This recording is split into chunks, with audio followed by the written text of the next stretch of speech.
자, 이 문제가 좀 요즘 심각하게 다시 부각되는 것 같아요. 선관위를 대상으로 한 이 감사원 감사 결과를 보니까요. 채용 청탁에 인사 서류 조작 등이 비리가 좀 적나라하게 드러난 데 이어서 이번에는요. 정치인 연락용, 이른바 정치인 연락용 세컨드폰, 폰을 하나 더 만드는 의혹까지 지금 불거졌습니다. 김세한 전 사무총장 선거를 앞두고 이른바 세컨드폰을 사용했던 사실이 확인된 건데 먼저 김 전 사무총장의 말부터 한번 들어보겠습니다. 중앙에서 하는 연구반 같은 거에 참여도 많이 하고 이랬던 사람. 왕자님 오셨다면서. 아드님이 세작으로 불리셨던데 모든 특혜 지원 직접 지시하신 건가요? 죄송합니다.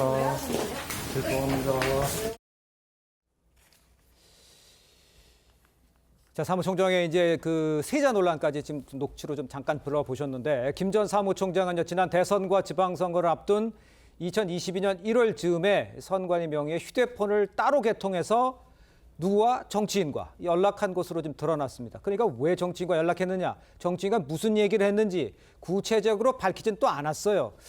자, 이런 내용 먼저 우리 김기용 대변인께서는 뭐가 문제인지를 좀 설명해 주세요.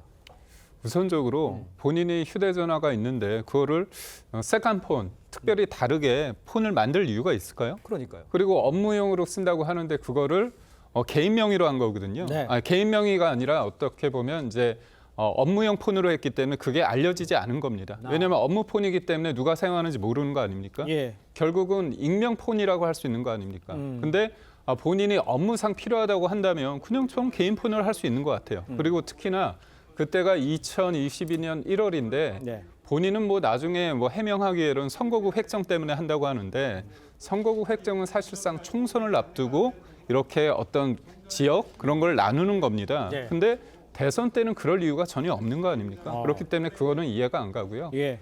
특히나 이 부분이 불거진 게 뭐냐면 2023년에 감사원에서 이 감사를 했을 때 네. 뒤늦게 알려진 겁니다. 그러니까 사실상 그 선관위는 독립적인 헌법상 독립기관이기 때문에 감사원으로부터의 어떤 직무 감찰을 받기 싫어했죠. 네네. 근데 떠밀리듯이 어떻게 보면 여론에 의해서 떠밀리듯이 직무 감찰을 통해서 하다가 이것까지 알려진 거예요. 근데 이게 언제 반납이 됐느냐? 뒤늦게 2023년 6월에 감사를 받으면서 그 이후에 11월에 모든 내용들을 다 삭제한 상태에서 반납을 했다고 하는 겁니다. 그러니까요. 본인이 떳떳하다고 한다면 업무상 그리고 필요해서 정치인과 연락을 했다고 한다면 예. 그런 것들을 왜 다 기록을 없애버린 상태에서 반납을 하느냐. 그래서 처음부터가 이상하고요.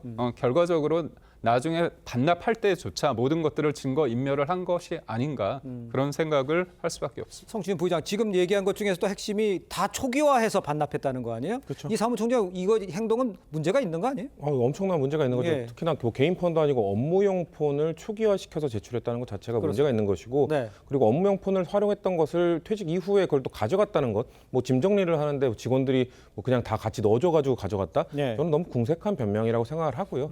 그리고 선거구 획정이라는 그 시기적인 문제도 대변인께서 지적을 해주셨지만 네. 선거구 획정과 관련돼서도 굳이 세컨폰이 필요할 이유가 전혀 없습니다. 왜냐하면 선거구 획정위원회 자체에 물론 지금 사무총장도 본인도 당연직으로 들어가 있지만 네. 여야가 추천하는 선거구 획정위원들 다 들어가 있고요. 그리고 예. 그것과 관련돼서 여야 정치인들과 소통하는 게 불법적인 것도 아니고 은밀하게 할 것도 아니고 공식적으로 해도 전혀 무방한 일입니다. 왜냐하면 선거구 획정 때마다 여야가 각자 다른 선거구 획정 주장을 하기 때문에 그 선관위 사무총장은 그걸 조율해야 되는 입장에 있기 때문에 그걸 공식적으로 해도 전혀 무방합니다. 그런데 예. 그것 때문에 세컨폰이 필요하다? 전혀 설득력이 없는 얘기이기 때문에 시기적으로나 내용적으로나 전혀 변명이 되지 않는, 제가 봤을 때는 뭐 이건 수사하면 나오게 되겠지만 아무래도 도덕적 불감증 때문에 아마 국민 세금으로 그냥 뭐 이 기종도 나오지 않았죠. 전 최신형 핸드폰 마음대로 하나 더 쓸 수 있다라는 그런 것 때문에 아마 그냥 도덕적 불감증으로 국민 세금을 펑펑 쓴 게 아닐까라는 생각이 들고 네네. 아마도 저는 사무총장 이외에는 이런 일이 없었는지 아마도 다른 사람들도 업무용 폰을 이렇게 불필요하게 쓰지는 않았는지 이런 것들도 다 한꺼번에 밝혀야 되는 부분이라고 보고 있습니다. 그러니까 누구지 왜 다른 세컨폰을 이용해서 통화를 하게 수밖에 없는 거냐?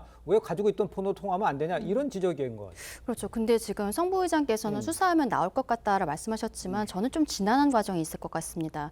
왜냐하면은 지금 통화 기록 자체는 그 감사 과정에서 드러난 것으로 보여요. 왜냐하면 뭐 KT나 SK 이런 데에서 누구에게 전화했는지 전화 번호는 나옵니다. 그러면은 몇 분 동안 통화했는지 이 정도는 나오거든요. 예. 문자 메시지도 보냈다 이런 것 정도만 나오는데 휴대폰의 실물을 확보해서 그 안에 데이터가 중요한 것이 문자 메시지의 내용이라든지 혹은 예. 뭐 전화를 하면서 녹음을 했다면 그 녹취 파일이 있는지 이런 것들을 봐야 구체적으로 어떠한 이야기를 했는지 알 수 있는 것이죠. 지금 뭐 선거구 획정 때문에 본인이 전화했다라고 이야기를 했기 때문에 전화를 받은 상대방 정치인들 입장에서도 그러한 형태로 대답을 하게 될 가능성이 굉장히 저는 높다라고 봅니다. 그래서 여기에 대한 수사가 어떻게 이루어져야 될지 참 지금 수사기관 입장에서도 난감한 상황일 것이다라고 생각을 하는데요.